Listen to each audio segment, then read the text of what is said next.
Baik, terima kasih atas waktu yang telah diberikan.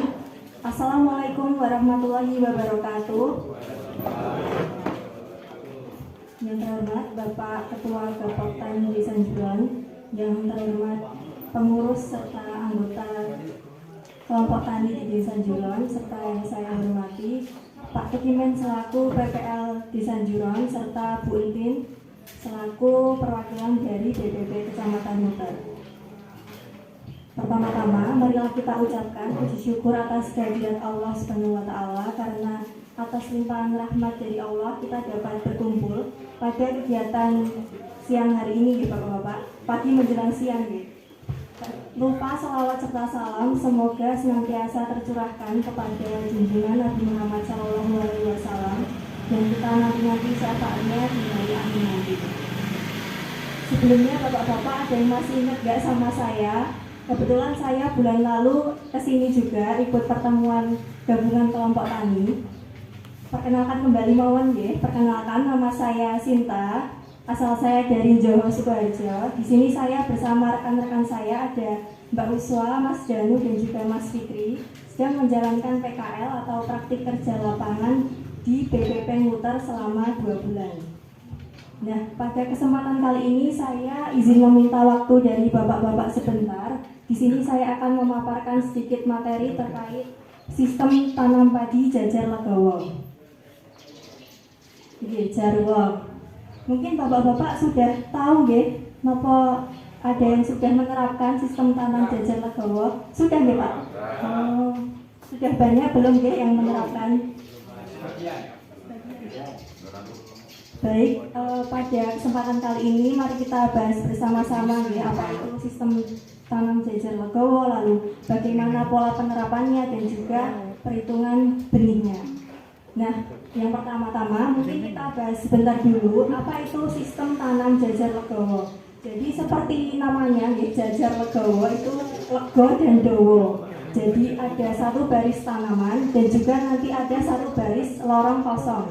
Jadi itu seperti ada satu baris yang dikurangi. Jadi kalau biasanya pada sistem tegel itu tanamnya penuh, misal jarak 25 kali 25. Nah, kalau sistem jajar legowo ini ada satu baris yang dikurangi. Nah, tujuannya untuk apa? Mungkin bisa next. Nah, pada prinsipnya sistem tanam jajar legowo ini tujuannya adalah untuk meningkatkan populasi tanaman. Nah, kenapa kok bisa satu baris dikurangi tapi kok malah meningkatkan populasi tanaman? Jadi, kalau ada satu baris dikurangi ini kan otomatis ada ruang nih Bapak-bapak. Jadi misalkan ibaratnya seperti kita sedang mengantri. Nah, kalau kita mengantri itu kalau desak-desakan nggak baris itu kan pasti nanti nggak teratur nih. Tapi kalau misalkan kita mengantri itu baris dalam satu urutan, nanti biasanya lebih teratur. Nah, sistem tanam jajar legowo itu seperti itu. Jadi dengan adanya ruang di sela-sela seperti ini, itu akan memudahkan tanaman dalam penyerapan unsur hara dan juga cahaya yang nantinya bisa digunakan untuk proses fotosintesis seperti itu. Nah, lalu apa saja sih macam-macam sistem tanam jajar legowo itu? Sistem tanam jajar legowo itu ada bermacam-macam, ini bisa disesuaikan dengan kebutuhan bapak-bapak sekalian. Di sini contohnya ada sistem tanam Tajarwo 21 dan juga Tajarwo 31. Nah, untuk jaraknya ini jarak antar tanaman yang melewati lorong itu kurang lebih 50 cm dan juga untuk jarak tanaman antar baris itu 12,5 cm dan juga untuk jarak tanaman terluar antara tanaman satu dengan tanaman yang lain di paling pinggir itu 25 cm. Nah, ini ada Tajarwo 21 dan juga 31. Jadi bedanya itu kalau 21 ada 2 baris tanaman, kalau 31 ada 3 baris tanaman. Nah, di sini juga ada Tajarwo 41 dan Tajarwo 51. Nah, sistem tanam jajar legowo ini ada banyak sekali jenisnya bapak-bapak. Lalu bagaimana sih pemilihannya untuk kebutuhan tanam padi? Nah, sebenarnya kalau dilihat dari keefektivitasannya itu yang paling efektif adalah sistem tanam jajar legowo 21. Karena sistem tanam jajar legowo 21 itu hanya ada 2 ruas baris tanaman. Jadi otomatis tanaman kanan dan kiri itu akan melakukan fotosintesis dengan penyerapan cahaya yang lebih efektif. Kalau sistem tanam jajar legowo yang lain juga efektif, tapi nanti akan bertambah seiringnya banyaknya baris. Seperti itu. Nah, selanjutnya bagaimana peningkatan populasi pada sistem tanam jajar legowo? Jadi di sini bisa dilihat ya Bapak-bapak, mungkin di leaflet juga ada. Di situ sistem tanam jajar legowo 21 peningkatan populasinya lebih tinggi ya daripada sistem tanam jajar legowo 31, 41 maupun yang 51. Di sini untuk sistem tanam jajar legowo 21 peningkatannya populasinya sebesar 33,3%. Lalu yang 31 itu mencapai 25% dan yang 41 20%, sedangkan 51 16,6%. Selanjutnya mungkin kita bisa menghitung populasi dan kebutuhan benih dari awalnya sistem tegel ke sistem jajar legowo itu populasinya bertambah berapa dan juga kebutuhan benih atau bibit yang diperlukan itu berapa. Jadi di sini sudah ada permisalannya nih Bapak-bapak. Kalau misalkan luas lahannya itu 1 hektar, lalu 1 hektar itu ditanami awalnya menggunakan sistem tegel dengan jarak 25 kali 25 cm. Kemudian pada musim tanam selanjutnya akan ditanami menggunakan sistem tanam jajar legowo 21 dengan jarak yang sama atau 25 kali 25. Nah, lalu bagaimana penambahan populasi dan kebutuhan benihnya kalau menggunakan sistem tanam jajar legowo? Nah, itu bisa kita lihat bersama. Untuk jumlah populasi sistem tegel kita hitung terlebih dahulu, yaitu luasan lahannya kita bagi dengan jarak tanam. Di sini hasilnya 160.000 populasi jika menggunakan sistem tegel. Nah, lalu bagaimana untuk populasi jajar legowo atau jarwo 21?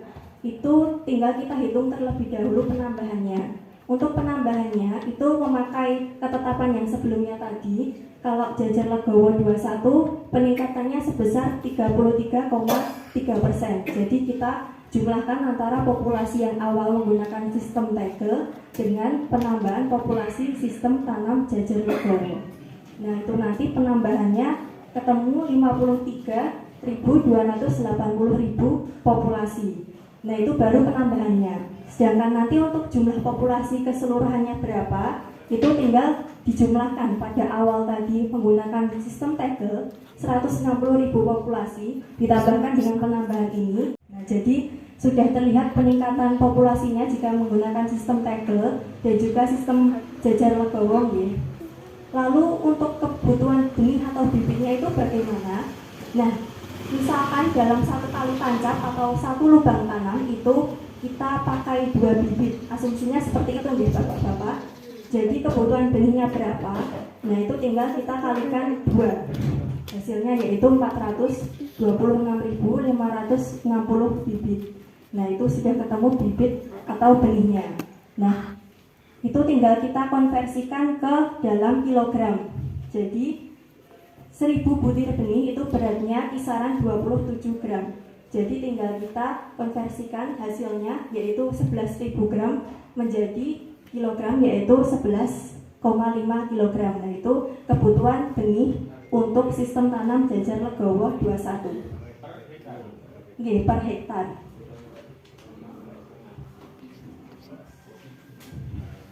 Nah, di sini sudah ada tabel untuk peningkatan populasinya untuk sistem tanam jajar legowo. Ini seperti yang kita hitung tadi nih Bapak-bapak. Peningkatannya dari 160.000 menjadi 213.000 sekian. Nah, itu kalau 21, kalau 31 itu 212.000 sekian. Nah, itu yang 31. Kalau yang jarwo 41 itu 192.000. Dan yang 51 186.000 sekian. Nah, ini semakin sedikit baris tanamannya. Di sini jarwo 21 itu semakin tinggi populasinya. Sedangkan kalau semakin banyak seperti jarwo 31, jarwo 41, jarwo 51, nah itu juga populasinya semakin sedikit. Nah, untuk kebutuhan benihnya juga semakin sedikit seperti itu. Nah, tadi kan kita sudah membahas terkait macam-macam jajar legowo. Berbeda kalau menggunakan sistem tegel, itu kan jaraknya rapat ya bapak-bapak sama semua. Nah, itu cahaya matahari yang mengenai tanaman juga semakin berkurang. Jadi produktivitas atau hasil yang diperoleh itu juga semakin sedikit. Lalu yang kedua, memudahkan dalam pengelolaan atau pemeliharaan tanaman padi. Nah, biasanya bapak-bapak kalau memupuk itu biasanya disebar atau gimana gitu? Disebar gitu. Nah, itu kan kalau pakai sistem tegel gitu. Nah, kalau pakai sistem jajar legowo ini karena ada lorong kosong, jadi nanti bisa menyebar pupuk melalui lorong tersebut. Nah, jadi pengelolaannya juga lebih mudah. Untuk mengelola gulma juga lebih mudah karena pupuk yang disebar itu sudah sampai pas ke tanaman padi, jadi bisa meminimalisir gulma. Lalu selanjutnya bisa menekan serangan hama dan penyakit. Nah, kenapa bisa menekan serangan hama dan penyakit? Seperti contohnya itu tikus ya bapak-bapak. Jadi tikus itu lebih suka tanaman padi yang terlihat kemeruyuk. Nggih mboten?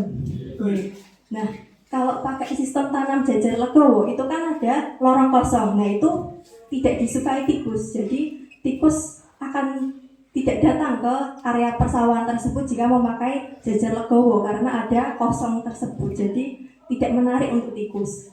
Nah, lalu kalau pakai sistem tanam jajar legowo itu kan ada jarak. Nah, semakin adanya jarak pada satu tanaman dengan tanaman yang lain, maka kelembaban tanah juga semakin berkurang, di mana hal tersebut bisa meminimalisir munculnya penyakit pada tanaman. Baik bapak-bapak, itu tadi pemaparan materi dari saya. Mungkin ada yang ingin didiskusikan, silahkan. Apakah ada yang ingin ditanyakan atau ingin didiskusikan bersama, monggo.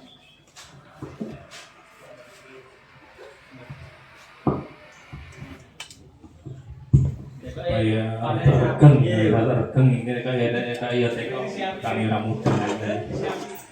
Terima kasih Mbak Sinta atas pemaparan yang telah disampaikan. Sedikit hal yang ingin kami tanyakan, semoga nanti ada yang teman-teman yang lain yang memperjelas kaitannya dengan kaitannya dengan jajar yang saya amati. Nanti mohon penjelasannya. Justru yang ruang-ruang yang kosong itu kan kondisinya lahan kering itu, jadi gulmanya itu banyak sekali. Biasa ngarit itu malah yo ngono gitu, Pak, sing lorong-lorong itu ngarit bukan sukete malah gitu. Nah, itu Bapak coba efektivitas penanganan jajar legowo itu apa memang ini perlu memang rata-rata memang ngoten niku kondisinya, dalam arti harus berarti ada penanganan gulma yang ekstra di samping kalau misalnya dibandingkan tidak menggunakan jajar legowo. Selanjutnya yang tanyakan, apakah ini perbandingan yang 21, 31, 41 itu apa memang kondisi yang dalam tanda kutip ceteris paribus, artinya perlakuan yang lain itu dianggap sama. Dalam arti kalau untuk meningkatkan populasi ini juga banyak tergantung dari usia bibit saat ditanam.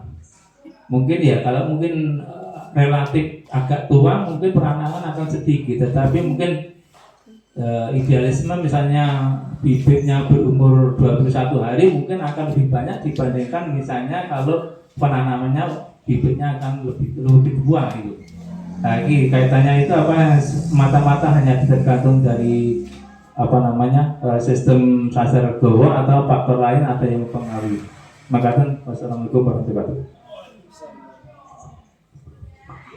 Baik, terima kasih atas pertanyaannya. Izin menjawab ya Bapak, kalau terkait sistem tanam jajar legowo untuk pengelolaan gulmanya, untuk gulma itu mungkin kalau di sela-sela itu pasti juga akan tumbuh gulma karena itu juga lorong kosong. Nah, kalau untuk hal tersebut mungkin untuk pengelolaannya juga sama Bapak. Jadi kalau menanam padi itu pasti juga hal yang menjadi sorotan atau perlu kita perhatikan itu pengelolaan atau penyiangannya. Nah, jadi kalau untuk sistem tanam jajar legowo itu ya memang kalau lorong itu pasti juga akan tumbuh gulma itu pasti, tapi kita di samping itu juga harus seperti menambah atau kegiatan penyiaran itu kita tambah intensifikasinya. Jadi seperti itu Bapak. Jadi tetap walaupun memakai sistem jajar legowo harus dibarengi dengan penyiangan yang rutin dan juga pengelolaan atau pengendalian terhadap gulma, hama maupun penyakit. Nah, lalu selanjutnya terkait produktivitas jajar legowo 21, 31 dan yang lainnya gitu. Nah, kalau faktor lain yang mempengaruhi dari produktivitas tanaman itu ada Bapak seperti yang Bapak sebutkan tadi, yaitu usia pindah tanamnya itu tetap mempengaruhi. Nah, tapi kalau untuk jajar legowo ini perbedaannya pada sistem 21, 31 dan yang lainnya itu ada pada jumlah barisnya. Jadi misalkan 21 itu kan hanya ada 2 baris. Jadi otomatis itu akan tanamannya semakin sedikit rebutannya dengan tanaman yang memakai sistem jarwo 3141. Nah itu kalau semakin banyak barisnya itu kan semakin rebutan di unsur haranya. Nah kalau pakai 21 itu yang paling efektif karena bisa memaksimalkan penyerapan sinar matahari karena hanya ada 2 baris itu tadi. Nah sedangkan untuk yang tipe 31 dan 41 itu juga sebenarnya efektif, tapi balik lagi ke itu tadi, kalau semakin banyak barisnya itu juga akan mengurangi keefektivitasan dari tanaman padi itu sendiri karena kompetisi itu sendiri. Nah, mungkin itu jawaban dari saya. Mungkin kalau ada kurangnya saya mohon maaf. Terima kasih.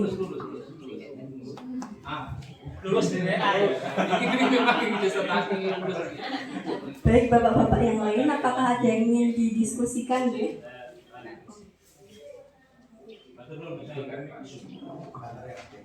Ini hubungannya dengan jajaran pemerintahan di daerah tanahnya tanah kering, dalam artian seperti musim-musim ini kan musim dalam artian tidak setiap tahun itu bisa panen banyak juga katakan nanti kadang-kadang itu yang dalam bentuk sebenarnya apa karena untuk airnya itu tidak bisa daerah Sumiro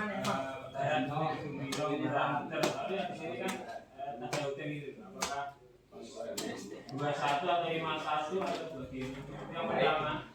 Yang kedua itu kebanyakan di luar pengalaman itu memang petani itu iman itu kurang kalau masih menurut dikurangi nantinya. Nah itu apakah nanti itu meyakinkan petani bagaimana sistemnya pakai apa tadi dengan jarwo itu untuk meyakinkan kalau lebih banyak pakai jarwo itu bagaimana karena selama ini memang petani itu iman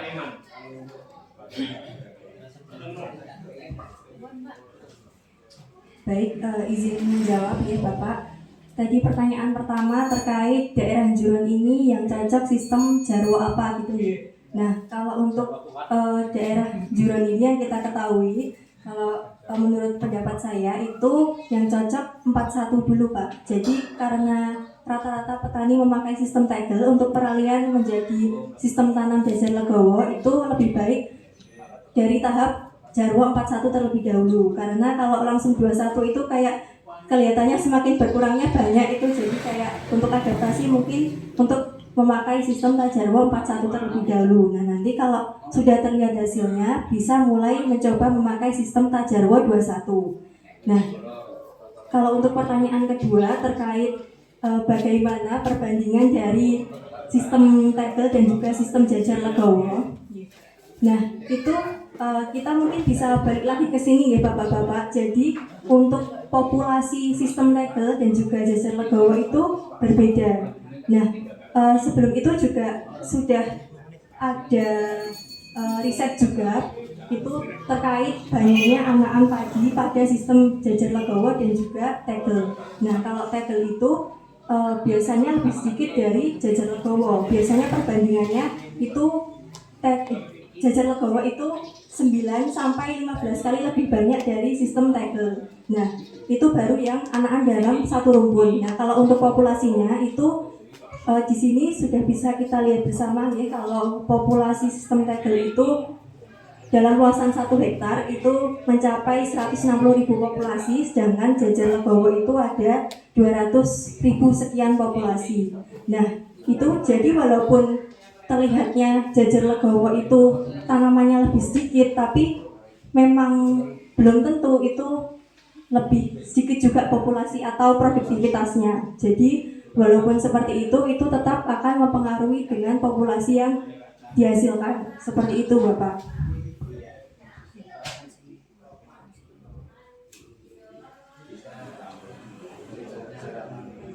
Nah, jadi gini Pak, izin menambahkan juga, kalau sistem tegel misalkan kita ambil jarak 25 cm gitu. Nah, jadi kan jarak antar tanaman itu 25 semua, sini 25, sini 25, ke sini 25 semua. Nah, itu kalau pakai sistem tegel.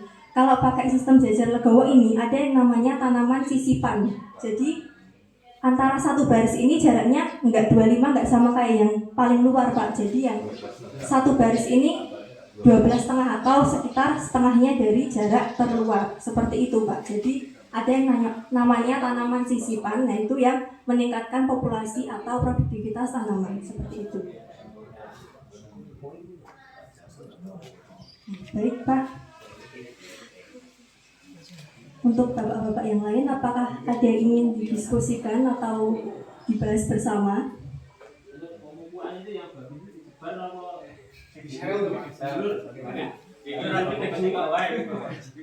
Iya benar.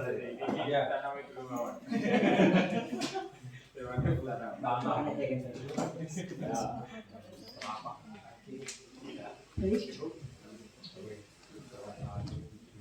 Baik, kalau sampun cekap sudah tidak ada yang ingin didiskusikan lagi, saya tutup kegiatan pemaparan materi dari saya terkait Jajar Legowo. Jadi izin mereview sedikit kalau Jajar Legowo ini tadi seperti yang kita bahas bisa meningkatkan produktivitas. Nah, kalau untuk di daerah Juron, kalau misal bapak-bapak masih ragu untuk menerapkan Jajar Legowo yang produktivitasnya paling banyak yaitu 21, mungkin bisa dicoba dulu dari Jajar Legowo 41.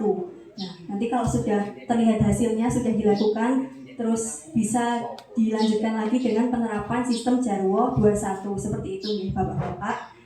Nah, mungkin itu yang dapat saya sampaikan. Kurang lebihnya saya mohon maaf atas salah kata, salah pemikiran dan juga kesalahan saya yang lainnya. Kebetulan saya juga masih mahasiswa dan ini praktek penyuluhan pertama saya Bapak, jadi saya masih perlu banyak belajar juga.